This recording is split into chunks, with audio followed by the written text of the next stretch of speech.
सुप्रभात दर्शक बंधु। आज जानुआरी 28 तारिख बुधवार। चलंतु नजर पकाइबा आज देश विदेश प्रमुख खबर गुड़िक उपरे। किंतु ता पूर्व जदि आपण माने हम वीडियो को लाइक करना हम वीडियो को लाइक करी कमेंट रे जय जगन्नाथ लिखंतु। एसआई केलेंकारी मामला रे उच्च न्यायालयंकर कड़ा आभिमुख्य। पुलिस एसआई नियुक्तिर केलेंकारी मामला रे विचार करी उच्च न्यायालय सरकार को कड़ा निर्देश देछंती। नियुक्ति प्रक्रिया केबे आरंभ कराजिबो से नै सरकार को पचारिछंती न्यायालय। तासह केलेंकारी होइतबा समस्त तथ्य 2 सप्ताह मध्यरे दाखल करबा नै अदालत निर्देश देछंती। पुलिस एसआई नियुक्ति नै Odisha uniform services staff selection commission 2025 गठित करा जायछि। किछि दिन पूर्वे पुलिस एसआई नियुक्ति जालियाती मामला रे कोर्ट रे सुनानी होइथिला। मामला रे मोट 9 जनकर जामिन आवेदन रो सुनानी घुंचिछि। आसंता फेब्रुआरी 16 तारिख रे परवर्ती सुनानी हेबानी सूचना मिलछि। मुख्य अभियुक्त मुना महांतीଙ୍କ अंतरीण आवेदन मामलार मध्य सुनानी करा जायथिला। स्वास्थ्यगत कारण दर्शाई मुना अंतरीण जामिन आवेदन करथिले। उपयुक्त चिकित्सा जोगाई देबाकू जेल कर्तृपक्षको निर्देश दैथिले कोर्ट। ओडिशा गस्त समय रे महाप्रभु को दर्शन करिवे राष्ट्रपति। राष्ट्रपति गस्त को आखिआग रखी श्रीमंदिर प्रशासन पक्षर 36 नियोग बैठक श्रीमंदिर कार्यालय रे अनुष्ठित हो जायछि। एही बैठक रे श्रीमंदिर मुख्य प्रशासक अरविंद पाढ़ी अध्यक्षतार करा जायथिला। बैठक रे पुरी जिलापाल, पुरी आरक्षी अधीक्षक, 36 नियोग सेवायत प्रतिनिधि माने जोग दैथिले। महाप्रभु को नीतिकांति श्रृंखलित कराजिबो नै बैठक रे आलोचना होइथिला। तेबे आसंता मास फेब्रुआरी 2 रु 6 दिनिया ओडिशा गस्तरे आसुछंती महामहिम राष्ट्रपति द्रौपदी मुर्मू। गस्त समय रे राष्ट्रपति महाप्रभुଙ୍କ दर्शन करबा नै कार्यसूची रहिछि। ओडिशा गस्तरे समय रे राष्ट्रपति जाजपुर, बालेश्वर, पुरी, मयूरभंज एवं भुवनेश्वर विभिन्न कार्यक्रम रे जोग देबे। एसिड आक्रमणकारी संपत्ति हेबो नीलाम। देश में विचाराधीन समस्त एसिड आक्रमण घटनार शुणाणी निर्देश देछि सर्वोच्च न्यायालय। एसिड आक्रमणकारी संपत्ति नीलाम प्रस्ताव देछि सर्वोच्च न्यायालय। देश में विचाराधीन समस्त एसिड आक्रमण मामला रे विचाराधीन थिबा स्थिति संपर्क में सूचना प्रदान करने निर्देश देछि सर्वोच्च न्यायालय। सर्वोच्च न्यायालय एथिपई समस्त राज्य सरकार एवं उच्च अदालत को 4 सप्ताहर समय देछंती। मुख्य विचारपति जस्टिस सूर्यकांत नेतृत्व में गठित खंडपीठ एपरी मामला रे अभियुक्त विरोध में नूतन दंडमूलक पदक्षेप नेबार आवश्यकता उपरे गुरुत्वारोप करिसेंती। अदालत कहिसेंती जे जेउ क्षेत्र में अभियुक्त पीड़िता को क्षतिपूरण देई न पारिले कर्तृपक्ष अभियुक्त समस्त संपत्ति को संलग्न करी नीलाम करबा उचित। एही नीलाम राशि पीड़ित बा पीड़िता को क्षतिपूरण देवा उचित हेबो। यासह अदालत आहुरी मध्य कहिसेंती जे कार्यानुष्ठान को छाड़ी मध्य किछि दंडमूलक पदक्षेप आवश्यक। जदि कार्यानुष्ठान अभियुक्तों पई जंत्रणादायक न हुए तेबे पीड़िता को सहायता करबा पई एक संपर्कित मंच करबा को केंद्र जांच करबा उचित बोली अदालत कहिछि। अदालत आहुरी मध्य कहिसेंती जे दाबी स्थानांतर हेबा उचित। अर्थात एपरी मामला रे अभियुक्तों बदल रे पीड़िता को संदेहर लाभ दियाजिबा उचित। बाबुसिंह कड़ा चेतावनी। अश्लील नृत्य प्रदर्शन कले बर्षिब ठेंगा। आरंभ होछि खंडगिरी यात्रा महाकुंभ। यात्रा रे अश्लील नृत्य को संपूर्ण मना करा जायछि। अमानिया होई अश्लील नाच प्रदर्शन कले सरकारी ठेंगा बाजिबो बोली विधायक बाबू सिंह कड़ा चेतावनी दैछन्ती। विधायक कहचन्ती जे पूर्वरु सबु यात्रा कमिटी सह आलोचना होछि। यात्रा रे अश्लील नाच को आदौ प्रश्रय न देबाकू कमिटी प्रतिश्रुति दैछन्ती। अन्यपक्षे पुलिस पक्षरु समस्त यात्रा कमिटी को 14 सूत्री नियम जारी करा जायछि। एथिरे व्यतिक्रम देखागले आईन अनुसार कार्यानुष्ठान ग्रहण कराजिबो बोली विधायक कहचन्ती। अंगनवाड़ी पिलांक पई खुशी खबर। बढ़िला पोशाकर सरकारी मूल्य। एबे मिलिबो अधिक अर्थ। राज्यर अंगनवाड़ी केन्द्र में पढ़ुवा कोमलमती शिशुओं राज्य सरकार एक बड़ घोषणा करिसेंती। एणिक अंगनवाड़ी पिलांक पोशाक बा यूनिफॉर्म पूर्व अपेक्षा अधिक अर्थ प्रदान कराजिबो। दीर्घ दिनरू पोशाकर सरकारी मूल्य वृद्धि हेउथुवा दाबी को विचार करी सरकार एही निष्पत्ति नेछंती। वर्तमान बाजार दर एवं कपड़ार मूल्य वृद्धि जोगु पूर्वरू मिलुथुवा अर्थरे भल मानर पोशाक प्रस्तुत करबा संभव हेउनथिला। पिलामाने जेभଳି उन्नत मान ମାନର ଏବଂ ଆରାମଦାୟକ ପୋଷାକ ପାଇପାରିବେ ସେଥିପାଇଁ ସରକାରୀ ଅନୁଦାନ ରାଶିକୁ ବୃଦ୍ଧି କରାଯାଇଛି। ରାଜ୍ୟର ସମସ୍ତ ସରକାରୀ ଅଙ୍ଗନବାଡି କେନ୍ଦ୍ରରେ ନାମ ଲେଖାଇଥିବା ପ୍ରାକ୍ ପ୍ରାଥମିକ ଶିଶୁମାନେ ଏହି ବର୍ଦ୍ଧିତ ମୂଲ୍ୟର ସୁବିଧା ପାଇବେ। ସରକାରଙ୍କର ଏହି ପଦକ୍ଷେପ ଦ୍ୱାରା ଲକ୍ଷ ଲକ୍ଷ ପରିବାର ଉପକୃତ ହେବେ। ତେବେ ଅଙ୍ଗନବାଡି କେନ୍ଦ୍ରଗୁଡ଼ିକରେ ଶିକ୍ଷାର ମାନ ବୃଦ୍ଧି ସହ ପିଲାଙ୍କୁ କେନ୍ଦ୍ର ପ୍ରତି ଆକୃଷ୍ଟ କରିବା ପାଇଁ ୟୁନିଫର୍ମ ଏକ ପ୍ରମୁଖ ଭୂମିକା ଗ୍ରହଣ କରିଥାଏ। ନୂତନ ମୂଲ୍ୟ ଧାର୍ଯ୍ୟ ହେବା ଫଳରେ ଏବେ ଶିଶୁମାନଙ୍କୁ 2 ହଳ ନୂଆ ପୋଷାକ ଠିକ୍ ସମୟରେ ଏବଂ ଉଚିତ ମାନର ଯୋଗାଇ ଦେବା ସହଜ ହେବ।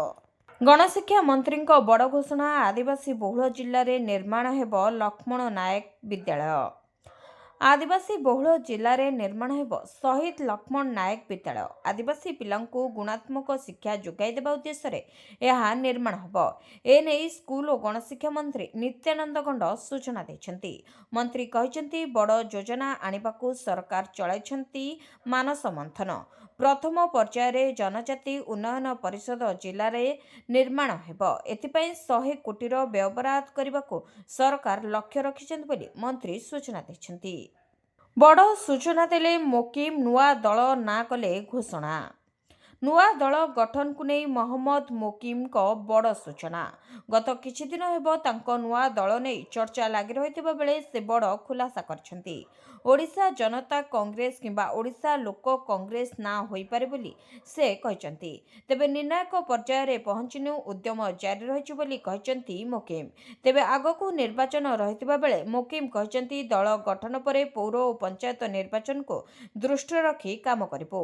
ତେବେ ତାଙ୍କ ନୂଆ ଦଳ ଓଡ଼ିଶା କୈନ୍ଦ୍ରିକ ପାର୍ଟି ହେବ ଏବଂ ଓଡ଼ିଆ ଲୋକଙ୍କ ପାଇଁ କାମ କରିବ। ପ୍ରସ୍ତୁତି ଚାଲିଛି, ବିଭିନ୍ନ ନେତା ଓ ଲୋକଙ୍କୁ ଭେଟୁଛୁ ବୋଲି କହିଛନ୍ତି ମହମ୍ମଦ ମୋକିମ। ସେହିପରି ଆସନ୍ତା 30 ତାରିଖରେ ମହିଳା ସମାବେଶ, ଫେବୃଆରୀ 5ରେ କୃଷକ ସମାବେଶ ହେବ। ବିଭିନ୍ନ ସମସ୍ୟା ସମ୍ପର୍କରେ ସମାବେଶରେ ଆଲୋଚନା ହେବ। ବିଭିନ୍ନ କାର୍ଯ୍ୟକ୍ରମରେ ସୋଫିଆ ଫିରଦୋସଙ୍କ ଉପସ୍ଥିତିକୁ ନେଇ ମଧ୍ୟ ପ୍ରତିକ୍ରିୟା ଦେଇଛନ୍ତି। ସୋଫିଆ ମୋକିମ ଫାଉଣ୍ଡେସନର ଟ୍ରଷ୍ଟି ଥିବାରୁ ଉପସ୍ଥିତ ରହୁଛନ୍ତି। ସୋଫିଆ କଂଗ୍ରେସରେ ଅଛନ୍ତି, କଂଗ୍ରେସ ପାଇଁ କାମ କରୁଛନ୍ତି ବୋଲି ସ୍ପଷ୍ଟ କରିଛନ୍ତି ମହମ୍ମଦ ମୋକିମ। ଆଜି ଓଡ଼ିଶା ବନ୍ଦ କଂଗ୍ରେସର ସମର୍ଥନ। ଜାନୁଆରୀ 28, 2026 ଅର୍ଥାତ୍ ଆଜି ଓଡ଼ିଶାରେ ଏକ ରାଜ୍ୟସ୍ତରୀୟ ବନ୍ଦ ଡାକରା ଦିଆଯାଇଛି। ଏହି ବନ୍ଦ ମୁଖ୍ୟତଃ ନବନିର୍ମାଣ କୃଷକ ସଂଗଠନ ପକ୍ଷରୁ କରାଯାଉଛି ଏବଂ ଏହାକୁ ଓଡ଼ିଶା ପ୍ରଦେଶ କଂଗ୍ରେସ କମିଟି ସମର୍ଥନ ଜଣାଇଛି। ବନ୍ଦର ସମୟ ସକାଳ 6ଟାରୁ ସନ୍ଧ୍ୟା 6ଟା ପର୍ଯ୍ୟନ୍ତ ଅର୍ଥାତ୍ 12 ଘଣ୍ଟିଆ ଓଡ଼ିଶା ବନ୍ଦ ରହିବ। ବନ୍ଦର ପ୍ରମୁଖ କାରଣ ଚାଷୀ ସମସ୍ୟା ରହିଛି। ଧାନ କ୍ରୟରେ ଅନିୟମିତତା ବିରୋଧରେ ଏବଂ ଚାଷୀଙ୍କୁ କ୍ୱିଣ୍ଟାଲ ପିଛା 800 ଟଙ୍କା ବୋନସ ଦେବା ଦାବିରେ କରାଯିବ। ଦ୍ୱିତୀୟ କାରଣ, ବିଦ୍ୟୁତ୍ ଶୁଳ୍କ ରାଜ୍ୟରେ ସ୍ମାର୍ଟ ମିଟର ଲଗାଯିବା ଏବଂ ବିଦ୍ୟୁତ୍ ଶୁଳ୍କ ବୃଦ୍ଧିକୁ ବିରୋଧ କରି ହେବ ଆନ୍ଦୋଳନ। ଏବଂ ପରିବହନ ଜରିମାନା, ପ୍ରଦୂଷଣ ପ୍ରମାଣପତ୍ର ନଥିବା ଗାଡ଼ି ଉପରେ ମୋଟା ଅଙ୍କର ଜରିମାନା ଆଦାୟକୁ ବିରୋଧ କରାଯିବ। ତେବେ ଯାତାୟାତ, ବସ୍, ଅଟୋ ଏବଂ ଟ୍ୟାକ୍ସି ଚଳାଚଳ ବାଧାପ୍ରାପ୍ତ ହୋଇପାରେ ଏହି ଓଡ଼ିଶା ବନ୍ଦରେ। ବିଭିନ୍ନ ସ୍ଥାନରେ ରାସ୍ତା ରୋକ ହେବାର ସମ୍ଭାବନା ରହିଛି। ଦୋକାନ ବଜାର, ସହର ମୁଖ୍ୟ ବଜାର ଏବଂ ବ୍ୟବସାୟିକ ପ୍ରତିଷ୍ଠାନଗୁଡ଼ିକ ବନ୍ଦ ରହିପାରେ। ସେପରି ଶିକ୍ଷାନୁଷ୍ଠାନରେ କେତେକ ଘରୋଇ ସ୍କୁଲ ଓ କଲେଜ ସୁରକ୍ଷା ଦୃଷ୍ଟିରୁ ଛୁଟି ଘୋଷଣା କରିପାରନ୍ତି। ତେବେ ସରକାରୀ ସ୍ତରରେ କୌଣସି ଛୁଟି ଘୋଷଣା ହୋଇନାହିଁ। ଜରୁରୀକାଳୀନ ସେବା, ଆମ୍ବୁଲାନ୍ସ, କ୍ଷୀରଗାଡ଼ି ଏବଂ ଡାକ୍ତରଖାନା ଭଳି ଜରୁରୀକାଳୀନ ସେବା ଏହି ବନ୍ଦରୁ ମୁକ୍ତ ରହିବ। ଯଦି ଆପଣଙ୍କର କୌଣସି ଜରୁରୀ ଯାତ୍ରା ଅଛି ତେବେ ସକାଳ 6ଟା ପୂର୍ବରୁ ବାହାରି ଯିବାକୁ ଚେଷ୍ଟା କରନ୍ତୁ। ଗାଡ଼ି ଚାଳକଙ୍କ ପାଇଁ ବଡ଼ ଖବର, ପିୟୁସିସି ନଥିଲେ ବି ମିଳିବ ପେଟ୍ରୋଲ। ରାଜ୍ୟର ଗାଡ଼ି ଚାଳକଙ୍କ ପାଇଁ ଏକ ଆଶ୍ୱସ୍ତିକର ଖବର। ପ୍ରଦୂଷଣ ପ୍ରମାଣପତ୍ରକୁ ନେଇ ଓଡ଼ିଶା ହାଇକୋର୍ଟ ଏକ ଗୁରୁତ୍ୱପୂର୍ଣ୍ଣ ନିର୍ଦ୍ଦେଶ ଶୁଣାଇଛନ୍ତି। କୋର୍ଟଙ୍କ ସ୍ପଷ୍ଟ ନିର୍ଦ୍ଦେଶ ଅନୁଯାୟୀ ଗାଡ଼ିର ପ୍ରଦୂଷଣ ସାର୍ଟିଫିକେଟ୍ ନଥିଲେ ମଧ୍ୟ ପେଟ୍ରୋଲ ପମ୍ପଗୁଡ଼ିକ ଗ୍ରାହକଙ୍କୁ ତେଲ ଦେବାରୁ ବଞ୍ଚିତ କରିପାରିବେ ନାହିଁ। ହାଇକୋର୍ଟ କହିଛନ୍ତି ଯେ ଯଦି କୌଣସି ଗାଡ଼ିର ପୁରୁଣା ଚାଲାଣ କିମ୍ବା ଜରିମାନା ବାକି ରହିଛି ତଥାପି ସେମାନଙ୍କୁ ପ୍ରଦୂଷଣ ସାର୍ଟିଫିକେଟ୍ ମିଳିବ। କେବଳ ଜରିମାନା ଆଦାୟ କରିବା ଉଦ୍ଦେଶ୍ୟରେ ସରକାର କାହାର ପ୍ରଦୂଷଣ ପ୍ରମାଣପତ୍ରକୁ ଅଟକାଇ ପାରିବେ ନାହିଁ କିମ୍ବା ଜରିମାନା ଭରିବାକୁ ବାଧ୍ୟ କରିପାରିବେ ନାହିଁ। ଏହି ମାମଲାର ଶୁଣାଣି କରି ହାଇକୋର୍ଟ ବାହନ ପୋର୍ଟାଲରେ ତୁରନ୍ତ ସଂଶୋଧନ କରିବାକୁ ରାଜ୍ୟ ସରକାରଙ୍କୁ ନିର୍ଦ୍ଦେଶ ଦେଇଛନ୍ତି।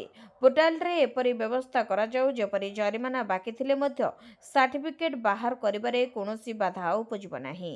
ଏହି ପ୍ରସଙ୍ଗରେ ପୋର୍ଟାଲର ସଂଶୋଧନ ଏବଂ ନିଆଯାଇଥିବା ପଦକ୍ଷେପ ସମ୍ପର୍କରେ କୋର୍ଟରେ ଏକ ସତ୍ୟପାଠ ଦାଖଲ କରିବାକୁ ହାଇକୋର୍ଟ ରାଜ୍ୟ ସରକାରଙ୍କୁ କହିଛନ୍ତି। ସୂଚନାଯୋଗ୍ୟ ସୂଚନାଯୋଗ୍ୟ ଯେ ପୂର୍ବରୁ ପ୍ରଦୂଷଣ ସାର୍ଟିଫିକେଟ୍ ନଥିଲେ ପେଟ୍ରୋଲ ମିଳିବ ନାହିଁ ଏବଂ ଚାଲାଣ ନ ଭରିଲେ ପ୍ରଦୂଷଣ ସାର୍ଟିଫିକେଟ୍ ମିଳିବ ନାହିଁ ବୋଲି ସରକାରୀ ସ୍ତରରେ ନିୟମ କରାଯାଇଥିଲା, ଯାହାକୁ ନେଇ ସାଧାରଣରେ ଅସନ୍ତୋଷ ପ୍ରକାଶ ପାଇଥିଲା।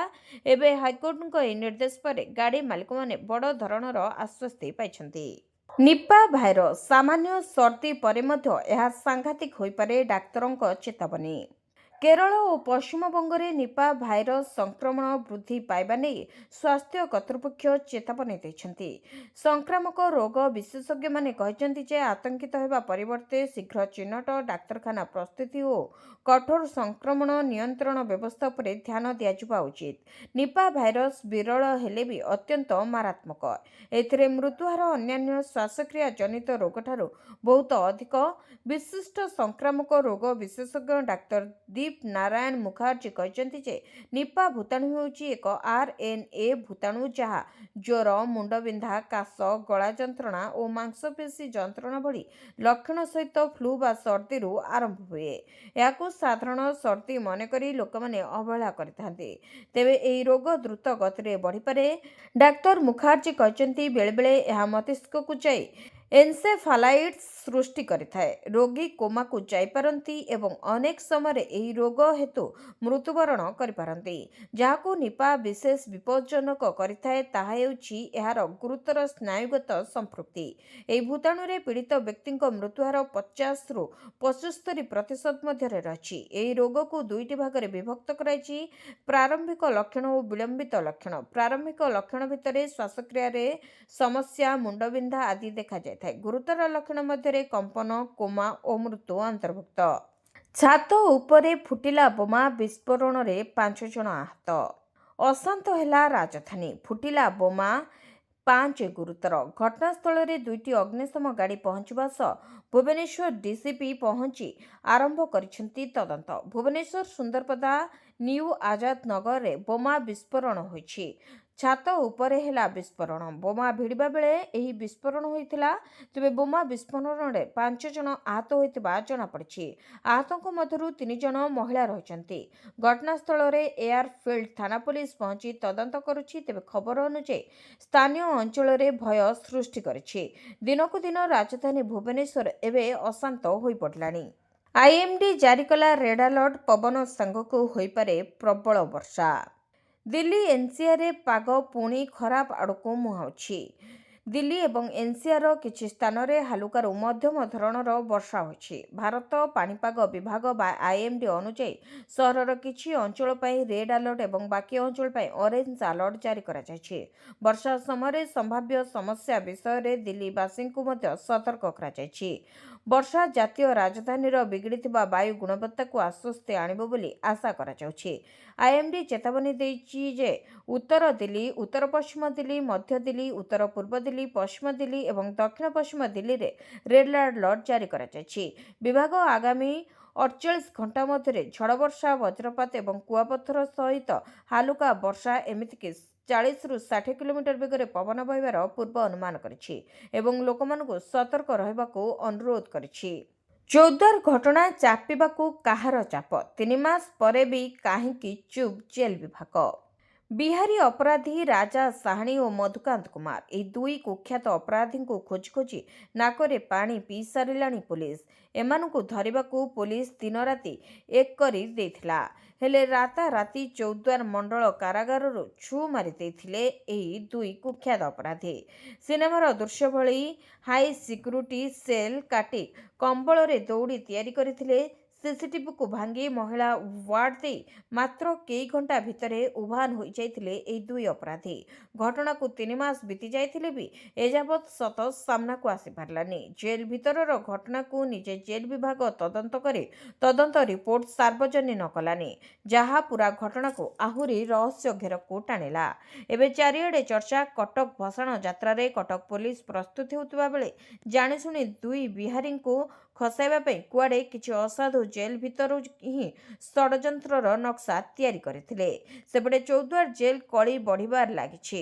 ଜେଲର ସନ୍ତୋଷିନୀ ଦାସ ଓ ସୁପରିଟେଣ୍ଡେଣ୍ଟ ସୁଜିତ କୁମାର ରାଉଳଙ୍କ ଆରୋପ ପ୍ରତ୍ୟାରୋପ ସାମ୍ନାକୁ ଆସିଛି। ଡିଆଇଜିଙ୍କ ତଦନ୍ତ ରିପୋର୍ଟ ବି ଏକପାଖିଆ ହୋଇଥିବା ସନ୍ଦେହ ଘରକୁ ଆସିଛି।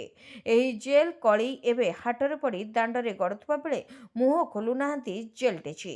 ଏତେ ବଡ଼ ଘଟଣାକୁ ଚାପି ଦେବା ପାଇଁ କିଏ ଓ କେଉଁ ଉଦ୍ଦେଶ୍ୟ ରଖି ଆଉ କାହାକୁ ଘଣ୍ଟ ଘୋଡ଼ାଇବାକୁ ଚେଷ୍ଟା କରୁଛି ତାହା ଏବେ ବି ସନ୍ଦେହ ଘେରରେ। ବାଂଲାଦେଶକୁ ଆଉ ଏକ ଝଟକା। ଟି20 ବିଶ୍ୱକପ୍ରୁ ବାଦ୍ ପରେ କ୍ରୀଡ଼ା ସାମ୍ବାଦିକଙ୍କୁ ବାରଣ। ବାଂଲାଦେଶକୁ ଆଉ ଏକ ଝଟକା ଦେଇଛି ଅନ୍ତର୍ଜାତୀୟ କ୍ରିକେଟ ପରିଷଦ। ଆଗାମୀ ଟି20 ବିଶ୍ୱକପ୍ରୁ ବାଂଲାଦେଶ ଦଳକୁ ବାହାର କରିବା ପରେ ଏବେ ବାଂଲାଦେଶୀ କ୍ରୀଡ଼ା ସାମ୍ବାଦିକଙ୍କୁ ଅନୁମତି ଦେବାକୁ ମନା କରିଦେଇଛି। ସୂଚନା ଅନୁସାରେ ବାଂଲାଦେଶର ବିଭିନ୍ନ ଗଣମାଧ୍ୟମ ପାଇଁ କାମ କରୁଥିବା ପ୍ରାୟ 150 ଜଣ କ୍ରୀଡ଼ା ସାମ୍ବାଦିକ ବିଶ୍ୱକପ୍ ରିପୋର୍ଟ ନିମନ୍ତେ ଅଧିସ୍ୱୀକୃତି ପାଇଁ ଆଇସିସି ନିକଟରେ ଆବେଦନ କରିଥିଲେ, କିନ୍ତୁ ଆଇସିସି ସେମାନଙ୍କ ଆବେଦନଗୁଡ଼ିକୁ ଖାରଜ କରିଦେଇଛନ୍ତି। ଇମେଲ୍ ମାଧ୍ୟମରେ ଏହି ନିଷ୍ପତ୍ତି ସମ୍ପର୍କରେ ସାମ୍ବାଦିକଙ୍କୁ ଜଣାଇ ଦିଆଯାଇଛି। ଏପରିକି କେତେକ ସାମ୍ବାଦିକଙ୍କୁ ପୂର୍ବରୁ ଆଇସିସି ପକ୍ଷରୁ ଅନୁମତି ଦିଆଯାଇଥିଲା, କିନ୍ତୁ ବାଂଲାଦେଶ କ୍ରିକେଟ ଦଳକୁ ବିଶ୍ୱକପ୍ରୁ ବାହାର କରାଯିବା ପରେ ସେମାନଙ୍କୁ ଆବେଦନଗୁଡ଼ିକୁ ରଦ୍ଦ କରିଦିଆଯାଇଛି। ସରକାରଙ୍କ ମୁଣ୍ଡରେ ସିଡିଏ ଜମିକଳଙ୍କ। ମନ୍ତ୍ରୀଙ୍କ ପ୍ରତିକ୍ରିୟା ବଢ଼ାଇଲା ସନ୍ଦେହ। ପୁଣି ଦ୍ୱନ୍ଦ୍ୱ ବଢ଼ାଇଲା ନଗର ଉନ୍ନୟନ ମନ୍ତ୍ରୀଙ୍କ ପ୍ରତିକ୍ରିୟା। ସିଡିଏ ଜମି ଲିଜ୍ କେଳେଙ୍କାରୀକୁ ନେଇ ଲଗାତାର ଖବର ପ୍ରସାରଣ ହେଉଥିବା ବେଳେ ବିଭିନ୍ନ ରାଜନୈତିକ ଦଳର ନେତାଙ୍କ ନିନ୍ଦା ଏବଂ କଟକ ସହରବାସୀଙ୍କ ମଧ୍ୟରେ ଅସନ୍ତୋଷ ସତ୍ତ୍ୱେ ନିଦାବିଷ୍ଣ ସାଜିଛନ୍ତି ସରକାର। 100 କୋଟିର ଜମିକୁ ମାତ୍ର 3 କୋଟି ଟଙ୍କାରେ ଏକ ନିର୍ଦ୍ଦିଷ୍ଟ ସଂସ୍ଥାକୁ ଟେକି ଦେବା ପାଇଁ ମସୁଧା ଅଭିଯୋଗକୁ ନେଇ ମନ୍ତ୍ରୀଙ୍କ ଦୋମୁହାଁ ନୀତି। ନଗର ଉନ୍ନୟନ ମନ୍ତ୍ରୀ କେତେବେଳେ ତଦନ୍ତ ପାଇଁ ନିର୍ଦ୍ଦେଶ ଦିଆଯାଇଛି କହୁଛନ୍ତି ତ ପୁଣି କେତେବେଳେ କହୁଛନ୍ତି ପିପିପି ମୋଡରେ ଜମି ଦିଆଯାଇଛି। କିନ୍ତୁ ବିଲ୍ଡରଙ୍କ ସାଧାରଣ ବୈଷୟିକ ଯୋଗ୍ୟତାବଳୀକୁ ଟିକେ ନଜର ପକାନ୍ତୁ, ଯେଉଁଥିରେ ସ୍ପଷ୍ଟ ଲେଖାଯାଇଛି କନସର୍ଟିୟମ୍ ଇଜ୍ ନଟ୍ ଆଲାଉଡ୍, ଅର୍ଥାତ୍ ଏକାଧିକ ସଂସ୍ଥାକୁ ଏକାଠି କାର୍ଯ୍ୟ ପାଇଁ ଅନୁମତି ନାହିଁ। ତେଣୁ ପିପିପି ମୋଡରେ କାମ ପାଇଁ ଅନୁମତି ମିଳିଲା କିପରି? ଏଠି ନିୟମର ଉଲ୍ଲଂଘନ ହୋଇନି ତ? ନିହିତ ସ୍ୱାର୍ଥରେ ଟେଣ୍ଡର ନିୟମକୁ ଅଣଦେଖା କରାଯାଇନି ତ? ଦୁର୍ନୀତି ପ୍ରତି ଶୂନ୍ୟ ସହନଶୀଳତାର ଦ୍ୱାହି ଦେଉଥିବା ମୁଖ୍ୟମନ୍ତ୍ରୀ ବି ଏହି କେଳେଙ୍କାରୀକୁ ନେଇ ଚୁପ୍ ଥିବା ବେଳେ ନଗର ଉନ୍ନୟନ ମନ୍ତ୍ରୀ ସନ୍ଦେହ ଘେରକୁ ଆସିବାର ଆଉ ଏକ କାରଣ ରହିଛି। ସିଡିଏ ଅଧ୍ୟକ୍ଷ ଅଛନ୍ତି ନିଜେ ନଗର ଉନ୍ନୟନ ମନ୍ତ୍ରୀ କୃଷ୍ଣଚନ୍ଦ୍ର ମହାପାତ୍ର। ମନ୍ତ୍ରୀ କ'ଣ ନିଜ ବିରୋଧରେ ନିଜେ କରିବେ ତଦନ୍ତ? କିଏ ଏହାର ତଦନ୍ତ କରିବ ସେ ନେଇ ମୁହଁ ଖୋଲୁନି ବିଭାଗ। ବିକାଶ ପାଇଁ ଟଙ୍କାର ଅଭାବ ନାହିଁ ବୋଲି ମୁଖ୍ୟମନ୍ତ୍ରୀ କହି ଆସୁଛନ୍ତି, ହେଲେ ସିଡିଏ ଅଫିସ ପାଇଁ ସରକାର ଅନୁଦାନ ଦେବାକୁ ମନା କରିଥିଲେ କି? ମୂଲ୍ୟବାନ ଜମିକୁ ଶାଗମାଛ ଦରରେ ଟେକି ଦେବାକୁ କିଏ ଦେଲେ ନିଷ୍ପତ୍ତି? କାମ ପାଇଥିବା ନିର୍ଦ୍ଦିଷ୍ଟ ସଂସ୍ଥା କାହାର ଗେହ୍ଲାପୁଅ? ସିଡିଏ କର୍ତ୍ତୃପକ୍ଷଙ୍କ ନାଁ ସରକାରଙ୍କର, ଯାହାକୁ ନେଇ ଏବେ ବିଭିନ୍ନ ମହଲରେ ଚର୍ଚ୍ଚା ଜୋର ଧରିଛି। ସ୍କୁଲରେ କେମିତି ଚାଲିଛି ପାଠପଢ଼ା, କ'ଣ କରୁଛି ପିଲା, ସମସ୍ତ ଗତିବିଧି ଉପରେ ନଜର ରଖିବ ଏଆଇ।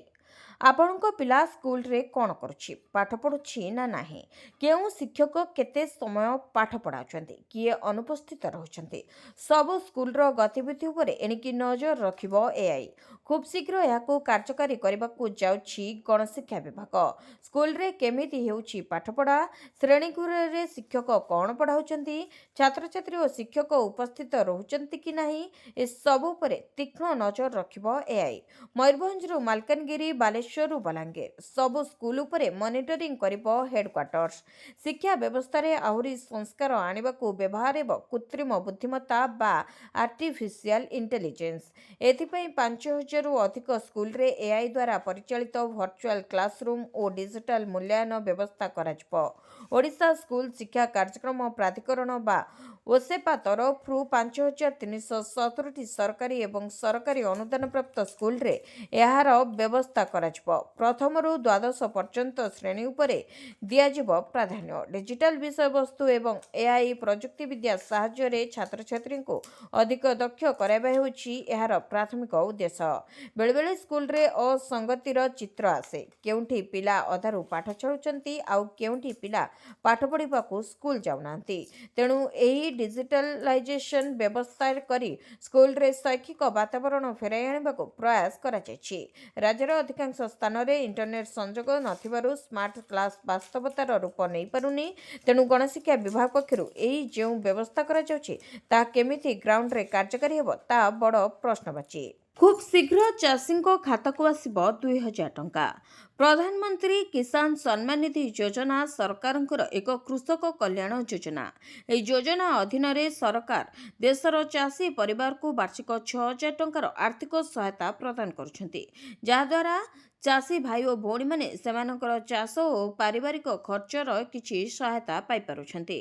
ତେବେ ପିଏମ୍ କିଷାନ ଯୋଜନାର 21ତମ କିସ୍ତି ଟଙ୍କା ଚାଷୀଙ୍କ ଖାତାକୁ ଆସିସାରିଥିବା ବେଳେ ଏବେ 22ତମ କିସ୍ତି ଟଙ୍କାକୁ ନେଇ ଚର୍ଚ୍ଚା ଜୋର ଧରିଛି। ତେବେ 22ତମ କିସ୍ତି ଟଙ୍କା କେବେ ଜମା ହେବ ତାକୁ ଅପେକ୍ଷା କରି ରହିଛନ୍ତି ଲକ୍ଷ ଲକ୍ଷ ଚାଷୀ ଭାଇ ଓ ଭଉଣୀମାନେ।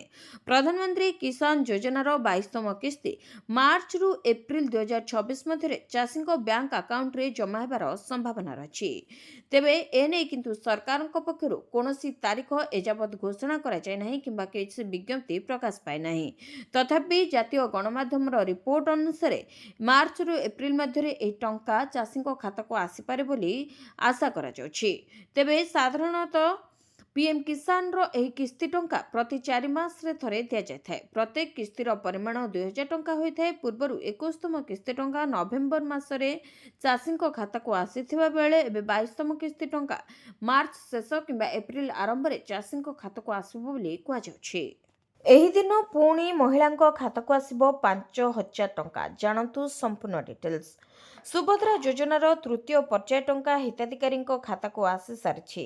ତେବେ ରାଜ୍ୟ ସରକାରଙ୍କର ଏହି ଫ୍ଲାଗସିପ୍ ସ୍କିମ୍ ସୁଭଦ୍ରା ଯୋଜନାର 3ଟି କିସ୍ତିରେ 15,000 ଟଙ୍କା ପାଇସାରିଛନ୍ତି 1 କୋଟିରୁ ଅଧିକ ହିତାଧିକାରୀ। ଏଥିସହିତ ନୂତନ ଭାବେ ଆବେଦନ କରିଥିବା ଅର୍ଥାତ୍ ନୂଆ ହିତାଧିକାରୀମାନେ ମଧ୍ୟ ପ୍ରଥମ କିସ୍ତି ଟଙ୍କା ପାଇସାରିଛନ୍ତି। ତେବେ ପ୍ରଥମ ଦ୍ୱିତୀୟ କିସ୍ତିରୁ ବାଦ୍ ପଡ଼ିଥିବା 2,55,265 ଜଣଙ୍କୁ 22 ତାରିଖରେ ଟଙ୍କା ଦେଇଥିଲେ ସରକାର। ଏବେ ଚତୁର୍ଥ ପର୍ଯ୍ୟାୟ ଟଙ୍କା କେବେ ମିଳିବ ତାକୁ ନେଇ ଚର୍ଚ୍ଚା ଜୋର ଧରିଛି। ଏଥିସହିତ କେଉଁମାନେ ଏହି ଟଙ୍କା ପାଇବେ ତାକୁ ନେଇ ମଧ୍ୟ ଆଲୋଚନା ହେଉଛି।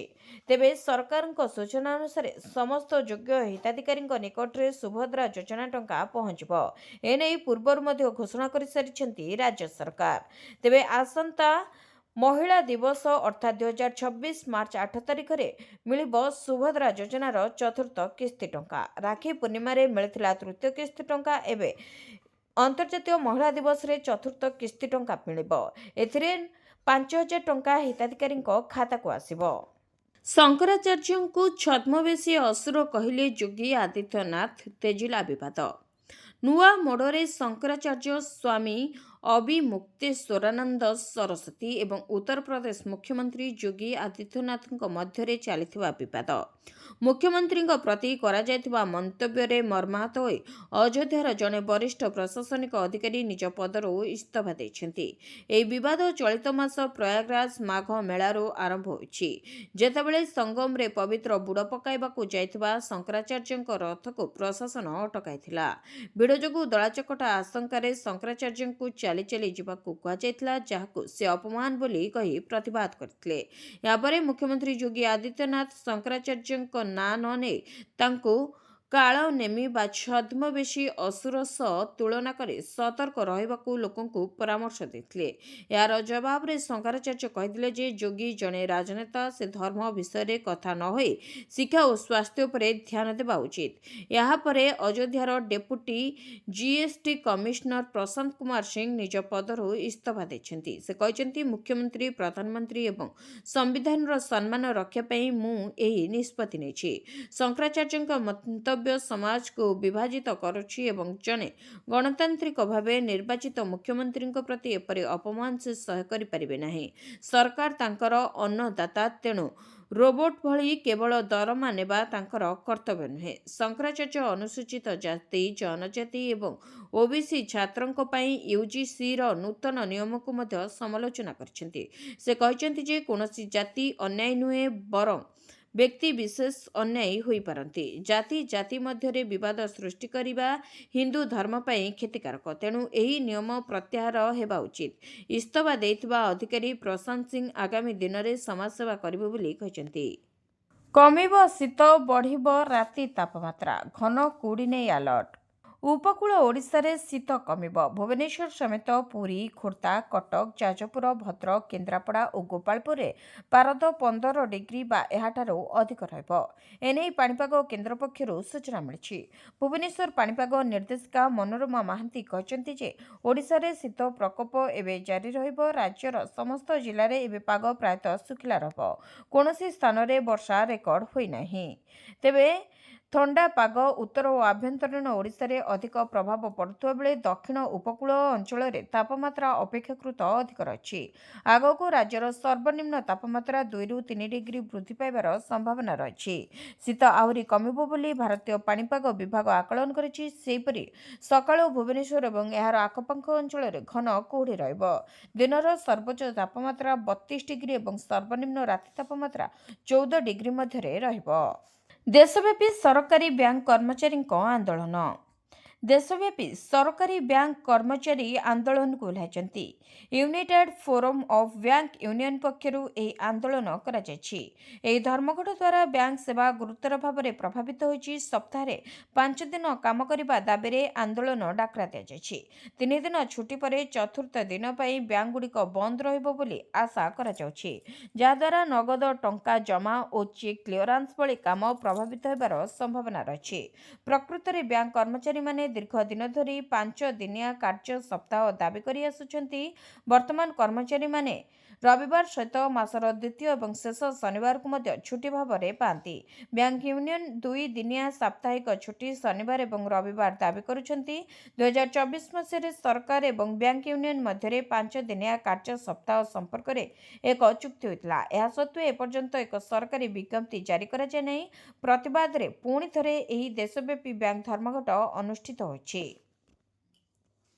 ଭିଡ଼ିଓଟିକୁ ଶେଷ ଯାଏ ଦେଖିଥିବାରୁ ଆପଣଙ୍କୁ ଧନ୍ୟବାଦ। ଯଦି ଆପଣମାନେ ଏପର୍ଯ୍ୟନ୍ତ ଆମ ଭିଡ଼ିଓକୁ ଲାଇକ୍ କରିନାହାନ୍ତି, ଆମ ଭିଡ଼ିଓକୁ ଲାଇକ୍ କରି କମେଣ୍ଟରେ ଜୟ ଜଗନ୍ନାଥ ଲେଖନ୍ତୁ। ଏଥିସହିତ ଆମ ଚ୍ୟାନେଲକୁ ସବସ୍କ୍ରାଇବ୍ କରି ପାଖରେ ଥିବା ବେଲ୍ ଆଇକନ୍କୁ ପ୍ରେସ୍ କରନ୍ତୁ।